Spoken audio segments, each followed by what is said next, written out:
Hey guys, it's AJYT Abbott here, and with The Walking Dead, Daryl Dixon, the Book of Carol coming out this weekend, I wanted to give you guys a ranking video where I'm going to be ranking all 7 Walking Dead series.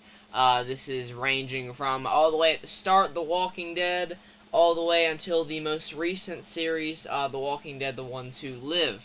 Now, obviously, going through this ranking video, I can't say that I won't be shying away from some spoilers when talking about elements of the shows that I really enjoy or that I didn't enjoy in some cases.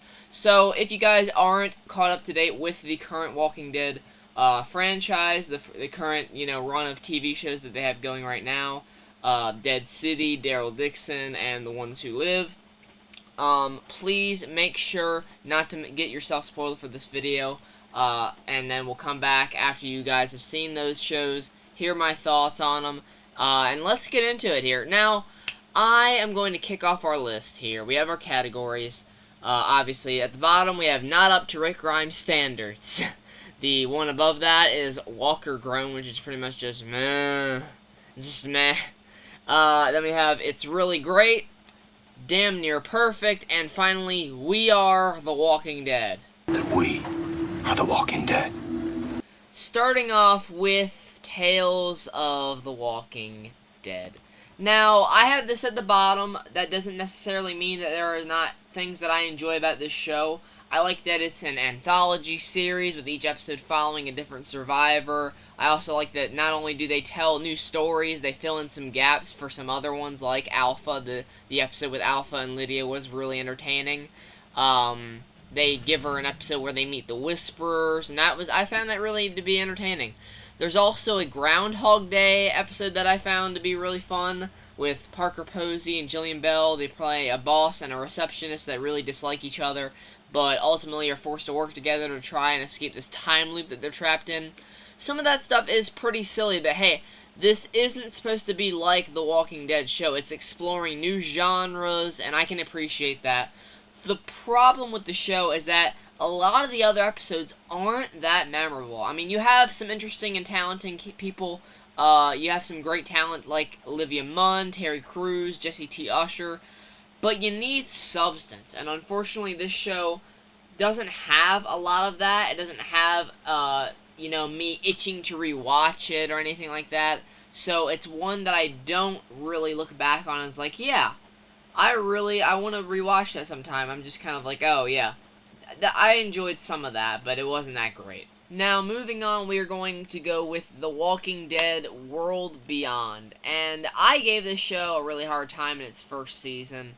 I don't really think that the people that made this show understood what people wanted when we, got the idea of this show, because partly I feel bad for the people that worked on this show because it was essentially pitched as a series that would give us more information on the Civic Republic military, and most importantly, where Rick Grimes is.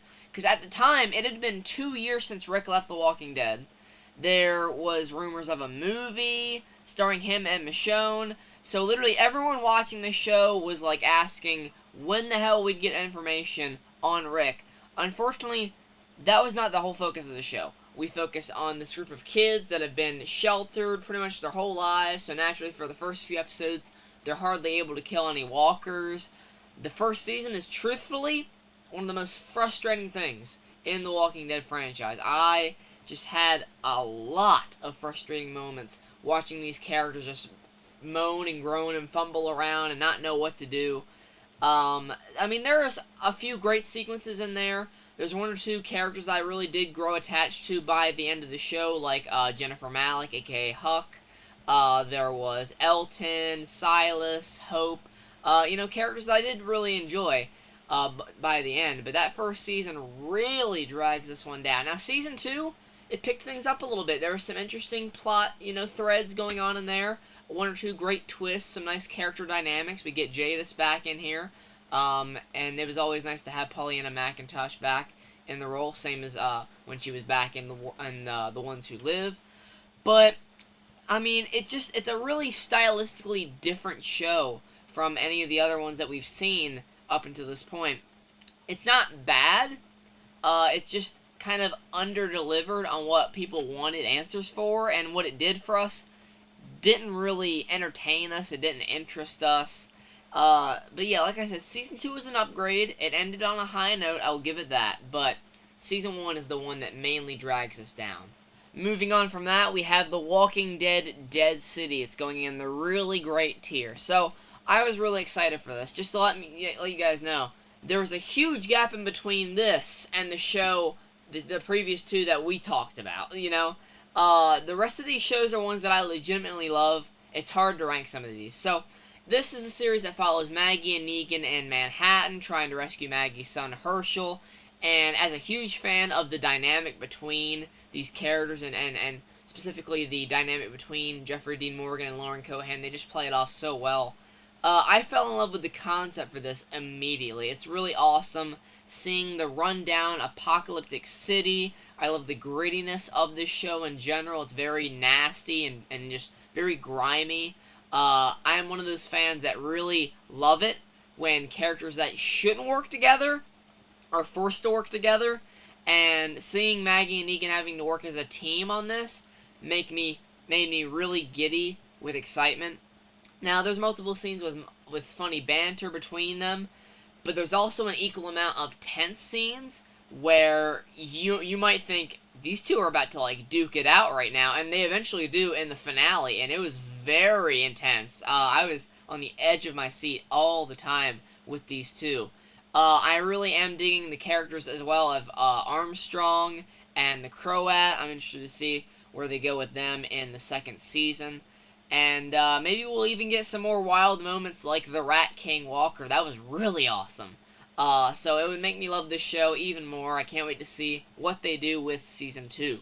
After that, we've got The Walking Dead Daryl Dixon, and I'm putting this one up in damn near perfect. I'm actually in the process of rewatching the first season right now in preparation for Season 2, which comes out in a few days. And I fell in love with the show right away, man. I was skeptical of them doing this, taking him and moving him to France. I was worried that they were going to drag it on too long, and that it wouldn't be believable of him to stay away from his original group for so long. But by the end of the first season, I had completely invested myself in this story. Every single episode just further gets me more enriched in the world and these characters. Norman Reedus has some of the most powerful moments in his career acting as Daryl in this show. I love the new characters like Isabelle and Laurent. I found the new fast walkers to be badass. Obviously, I love that we're getting Carol involved as well. And really, the writing is where this show shines. It is such an emotional journey. The scene from the Season 1 finale of Daryl seeing the grave of his grandfather in particular is beautiful. There's so many compelling moments in this show, and a lot of them don't even have a lot of dialogue. It's just what you're seeing, and I love that. There's so many quiet moments that you just kind of take in that emotion. So that's just it's only the beginning of my love for this show with Season 1. I can't wait to see what they're going to do with Season 2. I'm going to be reviewing it, so stay tuned for that on the channel. But, man, I just can't wait for more beautiful cinematography, the use of the rundown aesthetic of France. I want to see where we go with Jeanette and her plan and these walkers. It's going to be really exciting. And Season 1 kicked it off with a bang. So above that, we are going to go with The Walking Dead, The Ones Who Live at the damn near perfect tier. Now, some of you might be surprised that I went that tier and not the tier above it, giving it the full We Are The Walking Dead 10 out of 10 treatment. But, I will say that this show definitely did feel a little bit rushed. It's not, I'm not saying that it's terrible by that. I love this show. I loved it. 10 out of 10. But it was a little bit rushed. I would have liked it to be a lot longer. I wish this wasn't a mini-series. I wish they would have given us at least 2 seasons like The Walking Dead World Beyond. But outside of that, fucking loved it. This show was all anyone cared about for years. I mean, the build-up, the anticipation, the early reactions, the behind-the-scenes shots. Everyone was keeping their eye out for this to see the return of Rick Grimes and Michonne. We see how the CRM had broken Rick down, how Michonne's journey to find him was full of so many hurdles, You, of course, have the heartbreaking moments in which our duo have a hard time getting on the same page, and Denai and Andy sell it so well.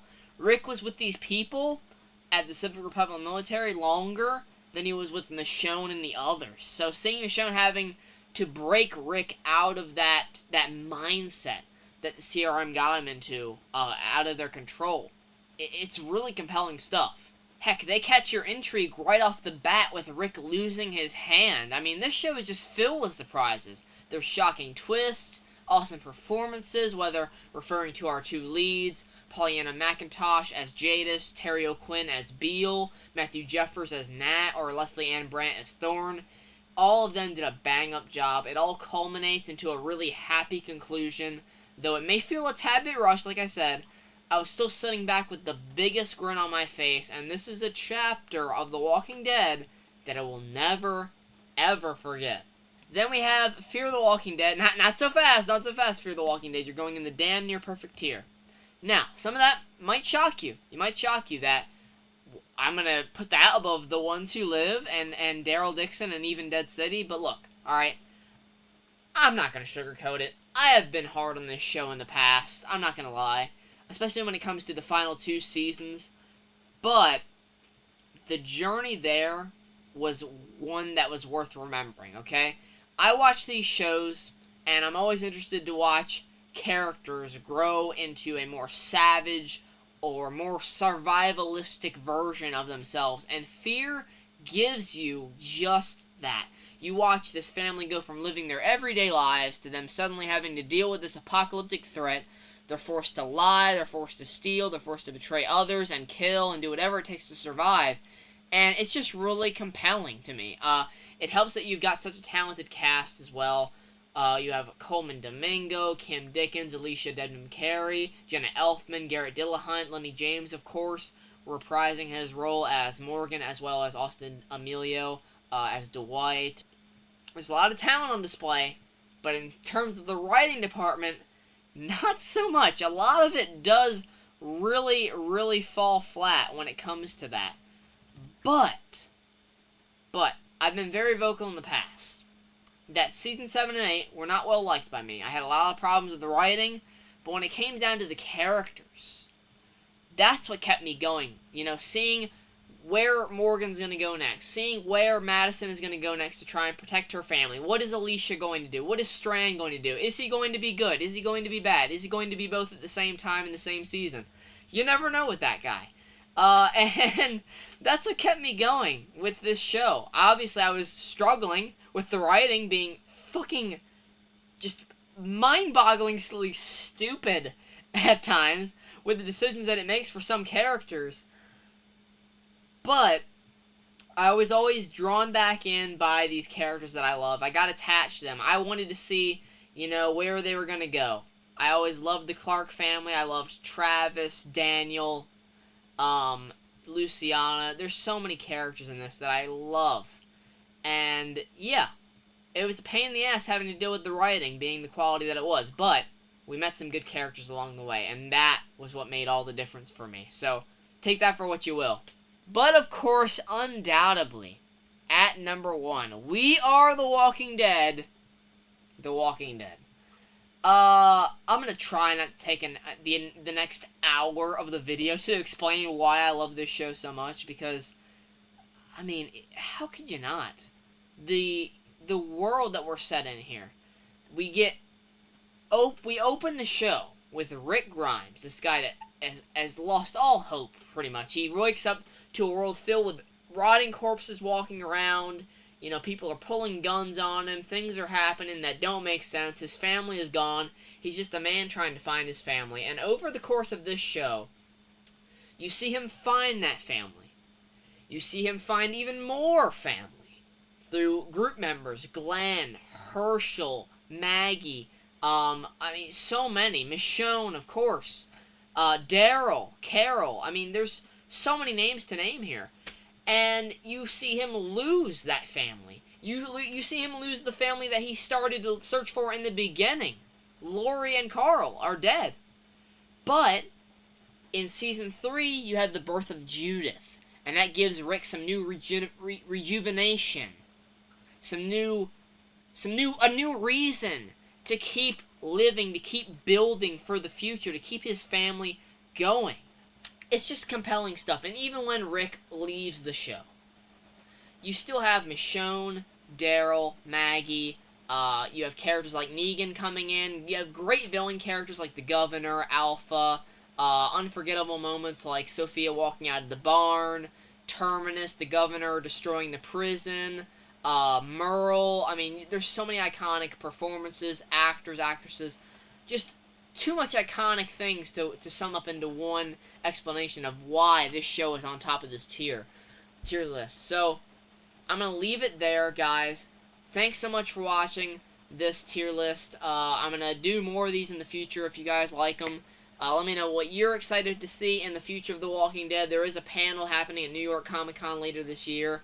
I'm very excited to see what they have planned for us in the future. I hear maybe some more spin-offs, which some people might not be happy about, but look, alright, I'll watch Walking Dead all day long, every year of my life, really. I love it. So, thanks so much for watching. Thanks for hearing out my passion. I know it might seem odd for me to be this passionate about something, but hey, come on now. We're all passionate about something. But nonetheless, once again, hope you guys enjoyed the video. Thanks so much for watching. Take care, and goodbye.